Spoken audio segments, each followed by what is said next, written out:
ஓம் சக்தி பராசக்தி.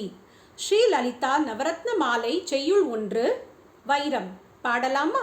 வாங்கோ.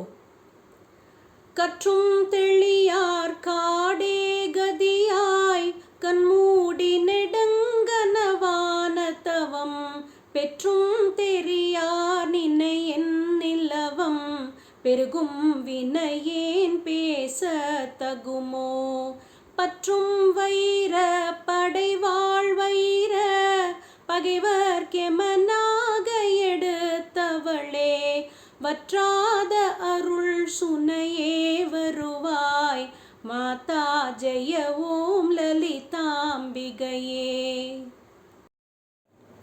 ஓம் சக்தி பராசக்தி. ஸ்ரீ லலிதா நவரத்ன மாலை முதல் செய்யுள் வைரம் என்ற தலைப்பில் எழுதப்பட்ட செய்யுளோட அர்த்தத்தை இப்போ சேவிக்கலாமா? வாங்கோ. நிறைய படித்தவாளும் காடே கதியாக இருந்து தவ வலிமை பெற்றவாளும் தெளிவு கிடைக்காம தவிக்கின்றா. இப்படி இருக்க மிகவும் தாழ்ந்த பிழைகள், அதாவது செய்யவே கூடாத தவறுகள் பல செய்த மானிட பிறவியை எடுத்த அடியனுக்கு என்ன பேச முடியும்? ஆனால் அன்னை கிட்ட சரணாகதி அடைந்துட்டோன்னா அம்பாளே நமக்கு வற்றாத சுனையாக இருந்து அருள் புரிவாள் என்பது திண்ணம். அப்பேற்பட்ட லலிதாம்பிகைக்கு ஜெயம் என்றைக்குமே நிலைக்கும் என்று இந்த செய்யுளோட பொருள் அமைந்துள்ளது. ஓம் சக்தி பராசக்தி.